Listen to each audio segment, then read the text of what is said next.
नमस्कार मित्रहो, टाइम महाराष्ट्राच्या या विशेषमध्ये आपलं सगळ्यांचं स्वागत। आत्ता आपल्याबरोबर स्टुडिओत आहेत ज्येष्ठ दलित नेते आणि साहित्यिक अर्जुन डांगळे सर, आणि आपण त्यांच्याकडून समजून घेणार आहोत संविधान, डॉक्टर बाबासाहेब आंबेडकर आणि राजकारण, आणि त्याला जोडूनच नरेंद्र मोदी यांची या सगळ्याकडे बघण्याची एक वेगळी दृष्टी, की जेणेकरून गेले काही दिवस ज्या पद्धतीचा एक गोंधळ आपल्याला उडालेला दिसतोय त्यावर नेमकं भाष्य करण्यासाठी आपल्या बरोबर आहेत अर्जुन डांगळे सर। अर्जुन डांगळे सर, आपलं टाइम महाराष्ट्रामध्ये खूप खूप स्वागत। ही निवडणूक घोषित होण्याच्या आधीच नरेंद्र मोदी यांनी 400 पारचा संकल्प सोडला होता आणि त्यानंतर 370 बरोबर त्याला जोडण्यात आलं। जर आपण 2/3 मताधिक्याचा विचार केला किंवा संख्याबळाचा विचार केला तर ती संख्या होते 365, आणि 365 हे कॅम्पेन करण्यासाठी फारसं योग्य नसल्यामुळे काश्मीरमधल्या 370 बरोबर त्याला रिलेट केलं गेलं आणि 400चा आवाज देण्यात आला। हे इतक्या मोठ्या पद्धतीत भाजप जेव्हा कॅम्पेनिंगला उतरलं त्यावेळेला संविधानाला धोका आहे अशा स्वरूपाची चर्चा सुरू झाली। संविधान बदलायचंय, कायदे बदलायचे अशा पद्धतीची ओरड नरेंद्र मोदींच्या विरोधकांनी सुरू केली। तुम्ही या ओरडीकडे नेमकं कसं पाहताय? खरंच नरेंद्र मोदींच्या विरोधकांना याची भीती वाटते का? नाही, एक तर तुम्ही हा मनातला गैरसमज काढून टाका की नरेंद्र मोदी आल्यापासून संविधान बदलाचं षडयंत्र सुरू झालेलं आहे। हे षडयंत्र हे राष्ट्रीय स्वयंसेवक संघापासून सुरू झालेले आहेत। 1947 भारताला स्वातंत्र्य मिळाल्यानंतर संघाने हे संविधान नाकारलं होतं, याच्यावर परदेशी छाप आहे आणि हे काय भारतीय संस्कृतीत बसत नाही म्हणून त्याला विरोध केला होता। तुम्हाला हे माहिती आहे का, राष्ट्रीय स्वयंसेवक संघ आणि संघ परिवार त्यांच्या कुठच्या ऑफिसवर तिरंगा फडकवत नव्हते माझ्या माहितीप्रमाणे 2000 सालापर्यंत तरी। नंतर संविधानाला त्यांचा विरोध होता आणि एकतर भारतीय स्वातंत्र्य लढ्याशी त्यांचा काही संबंध नव्हता, आणि नरेंद्र मोदी हे संघाचं प्रॉडक्ट आहे। म्हणजे संघाचाच अजेंडा संविधान हा बदलाचा, आणि त्यांचं जे मूळ स्वप्न होतं, आता त्याला हिंदू राष्ट्र ते डायरेक्ट म्हणत नाहीत पण त्यांच्या डोक्यात ते आहे आणि त्या दृष्टीने त्यांची वाटचाल सुरू आहे। म्हणून संविधान बदलाची सुरुवात आत्ताच झाली असं नाही आहे। मधल्या काळामध्ये तुम्ही जर सगळ्या याच्यात बघितलं तर सगळ्या सिलेबस बदलणं, पाठ्यपुस्तकं बदलणं, संबंध शिक्षण पद्धतीत बदल करणं, प्रशासकीय पद्धतीत सगळे बदल घडवून आणणं, आणि सगळ्या ज्या कल्याणकारी योजना आहेत, विशेषतः संबंध जी भारतीय संपत्ती आणि उद्योगधंदे आहेत, विशेषतः खाजगी आणि सरकारी देखील, हे अडाणी अंबानीच्या ताब्यात देणं, आणि जे मागासवर्गीय ज्यांना संरक्षण भारतीय राज्य घटनेने दिलं होतं संविधानाने, ज्याच्यामुळे सामाजिक न्यायाची एक भूमिका होत होती, तिच्यात हे सगळं खाजगीकरण करून त्या सरकारी नोकऱ्या इतक्या कमी केल्यात की मग कंत्राटी पद्धत करणं, हे करणं हे झालेलं। म्हणजे जोपर्यंत एक बाबासाहेब आंबेडकरांनी क्रांती आणि प्रतिक्रांती हा एक निबंध लिहिलेला आहे, त्याच्यात त्यांनी सांगितलेलं आहे की ज्यावेळेस एखादा खालचा समाज, नाकारलेले समूह, ज्यांना न्याय मिळाला नाही, हे स्वतःच्या याच्यानं हिमतीवर म्हणजे संविधानाच्या साह्याने प्रगती करून मोक्याच्या जागेत जातात, प्रशासनाच्या जागी जातात, शिक्षणाच्या क्षेत्रात जातात, वरचढ होतात, आणि उच्चवर्णीयाचे हितसंबंध जेव्हा धोक्यात येतात त्यावेळेस एक प्रतिक्रांतीची सुरुवात होते। त्यांनी अनेक दाखले, मला वाटतं ही संबंध जी RSSने जे सुरू केलं होतं, ही प्रतिक्रांतीची ही वेळ आहे। त्याच्याविरुद्ध संविधान हे त्याच्यात भारतीय त्यांना ते अडसर वाटतं संबंध, त्यांची उच्चवर्णीयाची, आणि संविधानाचं मूल्य कमी करणं, बदलणं म्हणजे काय संविधानामध्ये पण मला डांगळे सर एक समजून घ्यायचं की आता नुकतेच राष्ट्रीय जे सरचिटणीस भाजपचे ते असं म्हणाले की काँग्रेसने पण संविधानामध्ये 80 वेळा बदल केला, तर ती 80 ही वेळ खरी आहे तर चुकीचं आहे। म्हणजे हे संविधानात बाबासाहेब देखील म्हणाले होते ना, त्याच्यात वेळेनुसार त्याच्यामध्ये कलमामध्ये बदल करावा लागेल। कलमात बदल करणं म्हणजे काँग्रेसने केले ना, म्हणजे जसं जसं काश्मीरच्या प्रश्नावर केले, त्याच्या अगोदरही मला वाटतं आणीबाणीच्या वेळेत केलं, सगळे हे केलं ना घट। मला ही वेळ बरोबर आहे का? नाही, परत नाही, मूळ समजून घ्या ना। मूल्य याची घटनेच्या कलमामध्ये दुरुस्ती करणं म्हणजे संविधान बदललं नाही. संविधानाचा तो गाभा आहे. एक माणूस एक मूल्य, स्वातंत्र्य, अभिव्यक्ती स्वातंत्र्य, लोकशाही. आता मी तुम्हाला एक साधं उदाहरण देतो. शिक्षण पद्धतीत कसं चाललेलं आहे संबंध, संघीय दृष्टिकोन. आता टाटा इन्स्टिट्यूट ऑफ सोशल, इतकी नावं दिलेली संस्था जगभर. तिच्यात परवा आम्ही आंदोलन केलं, म्हणजे एक शिष्टमंडळ घेऊन गेलो. रामदास नावाचा एक दलित विद्यार्थी केरळचा, केवळ त्याने याच्यावर त्याच्या फेसबुकवर सांगितलं की राम के नाम हा चित्रपट बघा. आता राम के नाम हा चित्रपट सेन्सॉर्ड आहे ना, भारतीयाने सेन्सॉर्ड दिलेलं आहे, अनेक हे मिळालेलं आहे. तो झाल्यानंतर त्याला 2 वर्ष डिवाइड केलं. कारण काय दिलं, म्हणजे हे देशद्रोही. म्हणजे एखाद्या विद्यार्थ्याचा अशा पद्धतीने जी दडपशाही सुरू झालेली आहे, विचार स्वातंत्र्यावर घाला, अभिव्यक्ती स्वातंत्र्यावर घाला. आणि संबंध ज्या संस्था आहेत, विशेष म्हणजे लोकशाही यंत्रणेत, ज्या मग ईडी सारखी असेल, CBI सारखी असेल, याच्यावर जे प्रचंड नियंत्रण, निवडणूक आयोगाचं तर सगळ्यांनाच माहीत आहे काय झालं तर. संबंध त्या ताब्यात घेऊन संबंध नियंत्रण मिळून त्या नेस्तनाबूत करायच्या ज्या संघटना स्वायत्त, हा लोकशाही स्वातंत्र्य आणि हुकुमशाहीकडे ही वाटचाल आहे. आणि कुठच्याही राष्ट्राची प्रगती किंवा देशाची प्रगती ही लोकशाहीत होत असते. विशेषतः खालच्या वर्गाला, जे काल राहुल गांधी म्हणाला होता, हे खरोखर जे संविधान आहे हे हत्यार म्हणून सामाजिक न्यायाचं एक संबंध दडपलेल्या समूहाला मिळालं होतं, त्याची एक व्हॅल्यूच कमी करायची. पण तुम्हाला असं वाटतं का की ते शक्य आहे का? वस्तू बघा, राजकीय नेते जे बोलत असतात ते सगळंच खरं नाहीये. नाही, खरंच असतं ते. बाबासाहेब आंबेडकर म्हणाले होते, सत्ता हे समाज परिवर्तनाचं हत्यार आहे. नुसता व्यवस्थेत बदल करायचा, त्यासाठी सत्ता पाहिजे. आणि ही व्यवस्था बदल सत्तेमधून तुम्ही जर संबंध नोकऱ्याच कमी करत असाल, आणि तुम्ही जर आज जी पद्धती अवलंबली जाते, लोकांना लाचार आणि स्वाभिमान शून्य बनवलं जात आहे. तुम्हाला सबसिडी गॅसला देतो, तुम्हाला शेतकऱ्यांना महिन्याला एवढे पैसे देतो, त्याला अरे तुम्ही त्यांना स्वावलंबी बनवा. त्यांना म्हणजे तुमच्या ही देशामध्ये तुम्ही ती लाचाराची आणि ही संबंध स्वाभिमान शून्यतेची संस्कृती आणून लोकांच्यावर उपकार करताय. देशाची संबंधी आरक्षणावर घालाय असं तुम्हाला हो यस असं वाटतं? हो यस, आरक्षणावर घालाच आहे ना. खाजगी, सरकारी आणि पब्लिक सेक्टरमधल्या नोकऱ्या कमी करणं आणि त्या संबंध अदानी अंबानीकडे प्रायव्हेट जागेकडे सोपवणं म्हणजे काय, त्या नोकऱ्या कमी होतात आणि स्वावलंब मग ते कंत्राटी कामगार कुठेतरी मिळेल त्या पगारावर, मिळेल त्या याच्यात ते कामं करायला लागतात. म्हणजे हा सामाजिक स्वातंत्र्यावर मोठा घाला आहे. आणि विशेषतः मागासवर्गीयावर, म्हणजे जे घटनेला दिलं होतं बाबासाहेबांनी, जे विशेष अधिकार दिले होते, जो समाज त्याच्या खाली पायाखाली जमीन नव्हती, डोक्यावर छप्पर नव्हतं, सत्ता, संपत्ती आणि प्रतिष्ठा याच्यापासून वंचित होता, अशा वर्गाला संविधानाने एक हत्यार देऊन त्याला एक मुख्य प्रवाहात आणण्याचा प्रयत्न केला. आता त्याला मुख्य प्रवाहातून काढण्याचा प्रयत्न हे मोदी सरकार, म्हणजे संघाचा हा अजेंडाच आहे, तोच अजेंडा राबवतात. हा काय मोदीचा अजेंडा नाही, सत्ता हातात आल्यापासून. हा मोदीने एकट्याच्या डोक्यातलं नाही आहे, मोदी संघाचं प्रॉडक्ट, हा संघाचा कार्यक्रमच आहे ना संबंध. पण मग हे सगळं होत असताना बघा, दलितांची किंवा मागासवर्गीयांची एक वेगळी शक्ती ही जी बाबासाहेबांनाही कळली होती, ती आजही प्रत्येक राजकारण्याला कळते. पण ती शक्ती, त्या शक्तीचा शक्तिपात करणं हे ज्या वेळेला सुरू झालंय, त्यावेळेला तुमच्यासारखे जे दलित नेते आहेत, साहित्यिक आहेत किंवा चळवळे लोक आहेत, हे ज्या पद्धतीचं या सगळ्या आक्रमणाकडे दुर्लक्ष करतायत. तुम्ही स्वतःच सगळे संघटित नाही आहात, प्रत्येक तुकड्यामध्ये आणि शकलांमध्ये तुम्ही विभागले गेलेले आहात. याचा फायदा उचलला जातोय की हा या दलित शक्तीला गैरफायदा आहे? एक तुम्ही समजून घ्या, आंबेडकरी चळवळ आणि आंबेडकरी जनतेचं राजकीय शहाणपण या दोन वेगळ्या गोष्टी आहेत.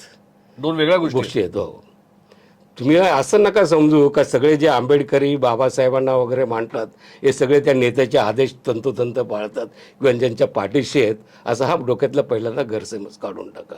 असं झालं ना, असं झालेलं आहे. आजपासून झालंय एक आता मधल्या म्हणजे साधारणतः एक पिढी सुशिक्षित आणि नवीन तरुण आलेत आणि त्यांना एक आपलं स्वतःची जाणीव कळते.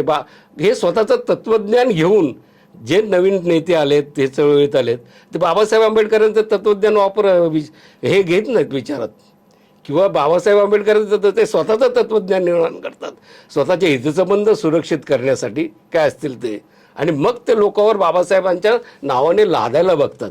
परंतु लोकांना कळतं, आंबेडकरी जनतेला एक जाण आहे, बाबासाहेबांनी काय सांगितलं होतं, बाबासाहेबांनी कुठच्या प्रकारचे विचार सांगितले होते, तत्त्वज्ञान सांगितलं होतं, त्याच्यामुळे तुम्ही एक जे विखुरलेले असले तरी आंबेडकरी जनता एक समुदाय म्हणून मतदान करते, हे तुम्ही लक्षात घ्या. तो काय व्यक्तिगत नाही, एक समाज म्हणून त्याच्याकडे एक जाणीव असते, बांधिलकी असते. बाबासाहेब आंबेडकरांचं तत्त्वज्ञानाने सामाजिक समतेचा विचार आणि सबंध मूल्य जी बाबासाहेबांनी सांगितलेले, सबंध लोकशाहीपासून विचार स्वातंत्र्य याचा विचार करून ती मतदान करत असते. त्यामुळे किती विभागले गेले असले तरी तो आंबेडकरी जनता ही विचाराने समुदाय म्हणून वैचारिक पद्धतीने एकत्र बांधली गेलेली आहे. हा मुद्दा आपण लक्षात घेतला पाहिजे. बघा, तुम्ही राजकीय सारीपाटावर हिरीहिरीनं काम करणारे ग्रस्त आहात. तुम्ही भारिपशी संबंधित होतात, त्यानंतर तुम्ही आठवलेंशी तुमची योग्य मैत्री, म्हणजे खूप चांगली मैत्री होती. प्रकाश आंबेडकर तुम्हाला अगदी आदराने तुमचा उल्लेख करतात.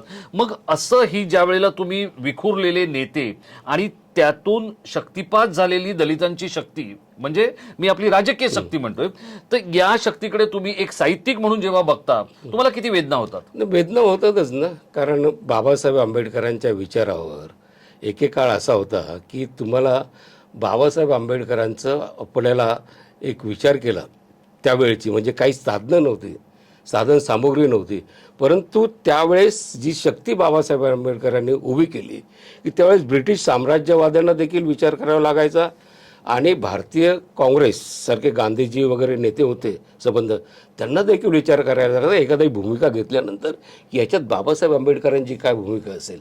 आज तुम्ही बोलता तो शक्तिपात झालेला आज संबंध याच्यामध्ये आंबेडकरी चळवळीची नेते म्हणून काय भूमिका असेल याचा कोणी विचार नाही. म्हणजे आंबेडकरी चळवळीची राजकीय पातळीवर अदखलपात्र झालेली असली तरी वैचारिक पातळीवर ती संघटित आहे. मी नेहमीच सांगतो, आंबेडकरी चळवळ संपलेली नाही, ती राजकीय पातळीवर संसदीय राजकारणात किंवा वेगवेगळ्या विखुरलेली असेल, परंतु ती वैचारिक पातळीवर जे नवीन तरुण बाबासाहेब वाचतायत संबंध ती देशभर गेलेली आहे आणि देशभर नाही तर परदेशातही गेलेलं. तुम्हाला आश्चर्य वाटेल, 108 देशात बाबासाहेब आंबेडकरांची जयंती साजरी करतात. म्हणजे तुम्ही आज ही फार मोठी गोष्ट आहेत ना. म्हणजे ती काय, पण मग त्याच बाबासाहेबांचं संविधान बदलण्यासाठी भाजप पावलं उचलते, हे या बाबासाहेबांच्या अनुयायांना समजतंय किंवा ते तुम्हाला असं वाटतं तितक्या जागरूकतेनं येणाऱ्या सगळ्या निवडणुकीकडे पाहतील? तुम्ही आता परवा सगळे साहित्यिक, म्हणजे तुम्ही जर फिरलात तर सगळे साहित्यिक, लेखक, कलावंत, बुद्धिजीवी, माझे IAS ऑफिसर, IPS सगळे एकत्र झालेले आहेत. आणि ही परिस्थिती म्हणजे एक वेळ होती ती, पण ही वेळ ही आपल्याला भाजपला आणि संघ परिवाराला सत्तेपासून दूर करण्याची ही त्यांना संबंध जाणवलेलं. त्याच्यामुळे उत्स्फूर्तपणे आणि स्वयंस्फूर्तीने अनेक संघटना, म्हणजे कालच एक मोठं 70-80 संघटनांचं पत्रक आलं की आपण याच्यामध्ये डिव्हिजन होता कामा नये, पुरोगामी मतामध्ये भाजप विरोधी आणि भाजपला हरवलं पाहिजे ही भूमिका संबंध आंबेडकरी चळवळीनेच नाही. पण भाजपला हरवायला पाहिजे हा एक भाग झाला, पण दुसऱ्या बाजूला डॉक्टर बाबासाहेब आंबेडकरांना त्रास देणाऱ्या काँग्रेसला जिंकवायला पाहिजे की राहुल गांधीने जिंकवायला पाहिजे? हे बघा, त्यावेळेस काँग्रेस सत्तेत होती, त्यावेळेस ज्या वेळेस लढे द्यायचे त्यावेळेस दिलेले आहेत संबंध याच्यामध्ये. आता काय काँग्रेस सत्तेवर नाही आहे आणि काँग्रेसचा काय अजेंडा नव्हता संविधान बदलणं वगैरे. काँग्रेस आणि भाजपमध्ये निश्चितच सामाजिकदृष्ट्या, कारण आम्ही चळवळीत होतो, आमच्याशी कसं वागतात असं एक टाटा इन्स्टिट्यूटसारखं प्रकरण काँग्रेस सरकारच्या काळात घडलं नसतं. राम के नाम पिक्चर दाखवा म्हणून देशद्रोही कारवाया केल्या म्हणून 2 वर्ष ठेवा, मोठं आंदोलन त्याच्यावर उभं राहील, तुम्हाला भविष्यात दिसेल. परवा आम्ही त्यांना भेटलो, म्हणजे या अनेक आणि प्रत्येक तुम्ही बघा ना, संस्थेमध्ये शेजारी बार्टीच्या त्या विद्यार्थी होते, त्यांना स्कॉलरशिप इथे झाली नाही, म्हणजे न्याय त्यांचं हक्क असून अनेक गोष्टी आहेत. तुम्ही जर संबंध आज सुशिक्षितामध्ये, दलित विचारवंतामध्ये एक जी अस्वस्थता आहे ती ह्या निवडणुकीच्या काळात बाबासाहेबांनी जो अधिकार दिला आहे मतदानाचा त्याच्या रूपाने निश्चितपणे संघटितपणे बाहेर पडेल. आणि मग ती राहील कोणाच्या मागे? राहील ना, महाविकास आघाडी आहे, इंडिया आहे ना, त्यांच्याबद्दल साधन आहे. त्यांनी एक भूमिका घेतलेली आहे संविधानाच्या बाजूने जी भूमिका घेतलेली आहे आणि त्यांच्या बाजूने ते निश्चितचपणे राहील, उघडपणे राहील. आणि मी काय लपून छपून आम्ही कोणाचं, आम्ही सरळ मवियाचा इथे महाराष्ट्रात आणि देशामध्ये इंडियाचा लोक प्रचार करतात. मग तुम्हाला असं म्हणायचंय की मोदींनी जे काही केलं त्यातलं काहीच उपयोगाचं नव्हतं? काय केलं मोदींनी?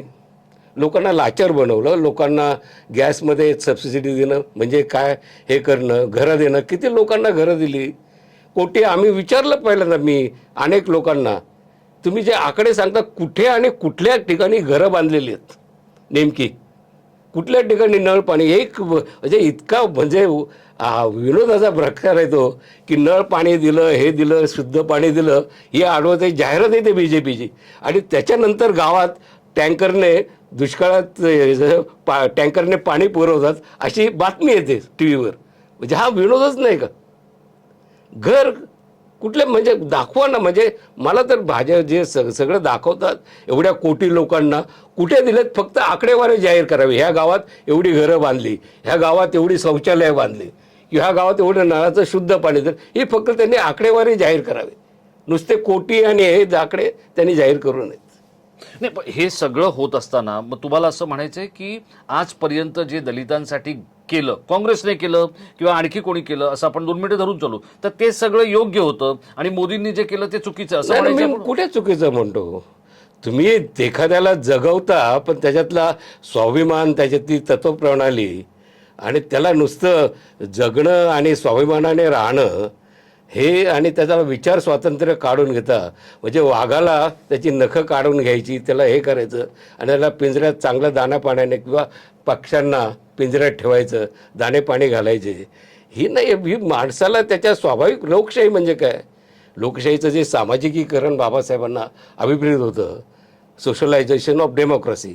लोकशाही का केवळ शासन यंत्रणेचा प्रकार नाही, हा तो व्यवस्थेचा प्रकार आहे. शेवटच्या माणसाला, तळागाळातल्या माणसाला एक सामाजिक न्याय, स्वातंत्र्य, समता आणि बंधुत्वाच्या, त्याला हे जर किती प्रकार घाणेरे राजस्थानात वगैरे, गुजरातमध्ये वगैरे जे नाही. आणि दुसरी गोष्ट मला हेच म्हणायचं आहे ना, तुम्ही परदेशात गेल्यावर हे सगळे भाजपचे, आम्ही गांधीच्या देशातून आलो आहे, बुद्धाच्या देशातून आलो आहे, बाबासाहेबांच्या असं म्हणतात, आणि नंतर इथे आल्यानंतर गांधीजी, महात्मा गांधीचा खून करणाऱ्या गोडसेचा सत्कार करतात.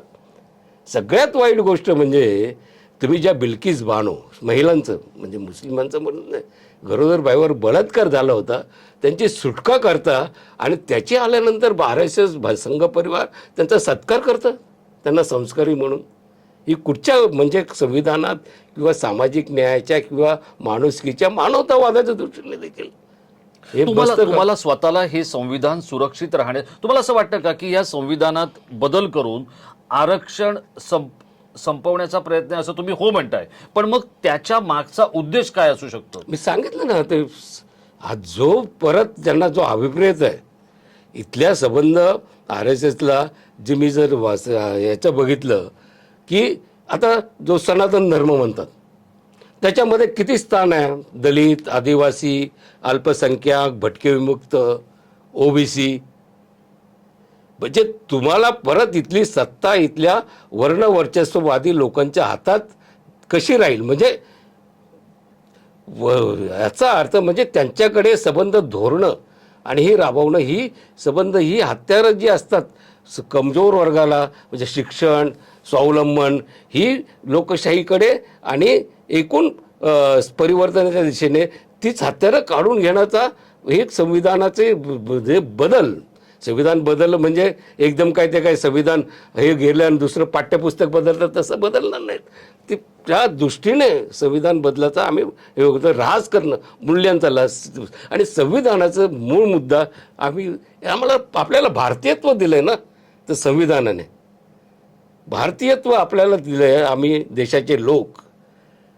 आणि हाच भारतीयत्व आहे ना, हे त्यांना नको आहे. त्यांना तिथे एक संबंध, त्यांची विचारसरणी हिंदुत्वाची ती आणायची आहे. आणि बाबासाहेब म्हणायचे ना, first I am Indian and last I am Indian. So प्रथमतः मी भारतीय आहे आणि शेवटी देखील मी भारतीय आहे. म्हणजे ही भारतीयत्वाची कल्पना जी मूळ संविधानात आहे तीच नष्ट करायची आहे. आणि त्यांना जे अभिप्रेत होतं 25 साली हिंदू राष्ट्राच्या भोवती, आता डायरेक्ट हिंदू राष्ट्र म्हणतील की नाही माहीत नाही, पण त्या दृष्टीने संबंध विचारसरणीच्या अनुषंगाने इथे समाज व्यवस्था, राजकीय व्यवस्था राबवणे हा त्यांचा अजेंडा आहे. आणि आज जो संविधानाची जी ओरड झाली उगाचच नाही ना, म्हणजे उगाच कोणी ओरडत म्हणजे संबंध जाणवत आहे. नाही नाही, पण मला सांगा 2014ला असं काही बघा, तुम्ही म्हणताय की हे RSS पासून सुरू आहे, म्हणजे RSSला खूप आधीपासून करायचं होतं, पण 2014ला असं नाही ठरलं किंवा असं नाही झालं की बाबा मोदी येतील आणि संविधान बदलतील. 19ला पण नाही झालं, मग आता 24ला आता सरळ नाही ना तुम्ही बोलतो, आता सरळ त्यांचं अनंतकुमार हेगडे काय म्हणाले, खासदार आहेत ते. खासदार म्हणजे कोण, एक रिस्पॉन्सिबल पक्षाचा माणूस असतो ना, ते आम्हाला ते जाहीर बोलले ना, जाहीर बोलले की आम्हाला संविधान बदलण्यासाठी 400च्या पुढे खासदार निवडून आणणं आवश्यक आहे. जाहीर बोललेले आहेत. हे काय लपवतात काय, ते काय केलं हेगडेवर कारवाई? भर तुम्हाला संविधान बदलायचं नसतं, एक खासदार जाहीरपणे असं स्टेटमेंट करतो आणि पक्ष म्हणून तुम्ही त्याच्यावर काही कारवाई करत नाही, म्हणजे याचा अर्थ काय होतो? आणि ज्या हे संबंध जे आहेत त्यांच्या संघ परिवारातल्या बजरंग दल असो, विश्व हिंदू परिषद असो, हिंदू जागरण असो, आणखीन हिंदू एकता असो, या संघाचे संबंध अंडर अम्ब्रेलाच्या ज्या शाखा आहेत त्यांची भाषणं तुम्ही ऐकलीत का? संबंध देशामध्ये जातीच्या धर्माच्या नावावर विष पेरून मी मगाशी म्हटल्याप्रमाणे परत तो त्यांना भारतीयत्व नष्ट करणं हे पहिल्यांदा या संविधानाने जे दिलेलं आहे ते नष्ट करणं हे या निवडणुकीत व्हायची म्हणजे एक त्यांची हे. आणि ही संबंध एक दाखवतील ना लोकशाही निवडणुका वगैरे. अर्जुनराव, माझा शेवटचा प्रश्न की जर समजा संविधान बदलून दलितांचं किंवा मागासवर्गीयांचं आरक्षण संपवण्याचा एक कट आहे असं जर तुम्हाला वाटत असेल, तर हा कट उधळण्याची क्षमता किंवा शक्यता ही तुम्हाला मागासवर्गीय मतांमध्ये किती दिसते? आहे ना, मागासवर्गीय ना हा नुसता, आणि संविधान बदलणं हा काय केवळ मागासवर्गीय पुरतंच आहे हे लक्ष हे देखील डोक्यातून काढून टाकलं पाहिजे. ज्या देशामध्ये बाबासाहेब आंबेडकरांनी, महात्मा गांधींनी सांगितलं होतं मला हिंदू भारत नको आहे, जशी पाकिस्तानची निर्मिती इस्लामच्या याच्यावर उभी केली तसे ते म्हणाले. म्हणजे गांधी बाबासाहेबांच्या याच्यात दृष्टिकोन बाबासाहेबांनी तर संबंध सामाजिक आणि धर्माचं स्वातंत्र्य दिलं, उपासनेचं स्वातंत्र्य प्रत्येकालाच दिलंच ना.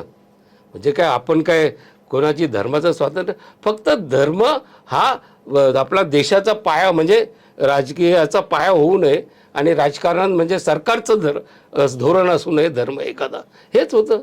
धर्मनिरपेक्षता म्हणजे काय, तुम्ही घरात आपल्याला स्वातंत्र्यच आहेत ना, सगळेच पूजा करतात ना, कम्युनिस्टपासून काँग्रेसपासून सगळे जिथं आपला धर्म पाळतो ना.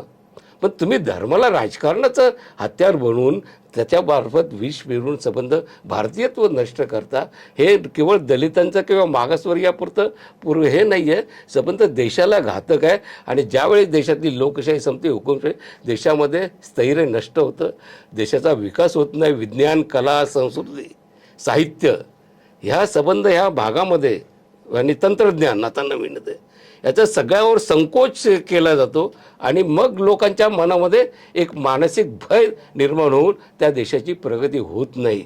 आणि लोकशाहीचा तर खात्मा तर होतोच. रशियामध्ये काय पुतीनने केलं, आता विरोधकांना खतम करणं, लोकशाही स्वातंत्र्यावर, अभिव्यक्ती स्वातंत्र्यावर आणि संबंध तुमच्या जो खालचा वर्ग जो वरती उरतो त्याला पुन्हा दाबणं मुख्य पुरावा हे मला वाटतं नाही. आणि संविधान बदलणं म्हणजे मला वाटतं, मी जे परत सांगतोय की इथली जी भारतीयत्व जे संविधानात दिलं आहे सगळ्या देशाला आणि त्याच्यामुळे संबंध जे झालं आहे त्याला हा धोका आहे. आणि म्हणून ही जी संविधान बदलण्याची जी भाषा म्हणजे अप्रत्यक्षपणे एकदम ते काय मी मगाशी सांगितल्याप्रमाणे पाठ्यपुस्तक बदललं तसं बदलणार नाही ते, परंतु त्याची मूल्य जी आहे संविधान, एक माणूस एक मूल्य, स्वातंत्र्य, समता, बंधुत्व हे जे आहे मूळ संविधानाचा पाया हा आणि लोकशाही हा एक कुठेतरी ते ढिसूळ करत चाललेले आहेत आणि त्यांच्या अजेंड्याकडे ते वाटचाल करत आहेत. हे आहेत अर्जुन डांगळे सर, स्वतः ज्येष्ठ साहित्यिक तर ते आहेतच, पण त्याचप्रमाणे दलितांच्या चळवळीमधलं एक अग्रणी नाव म्हणून त्यांच्याकडे पाहिलं जातं. त्यांच्या मतानुसार नरेंद्र मोदी आणि त्यांचं सरकार संविधान बदलणार असा जो एक ओरडा केला जातोय तो आत्ता या क्षणाला ते अगदी पुस्तक बदलण्यासारखं बदलणार नसले तरी त्यातली मूल्य ही ठिसूळ करतील, भुसभुशीत करतील अशा स्वरूपाची भीती त्यांना वाटते. डांगळे सर, तुम्ही स्टुडिओत आलात आणि या संविधानाबद्दल आणि एकूणच भीमशक्तीच्या भवितव्याबद्दल तुम्ही जो तुमचा मुद्दा समोर ठेवलेला आहे त्याबद्दल तुम्हाला खूप खूप धन्यवाद.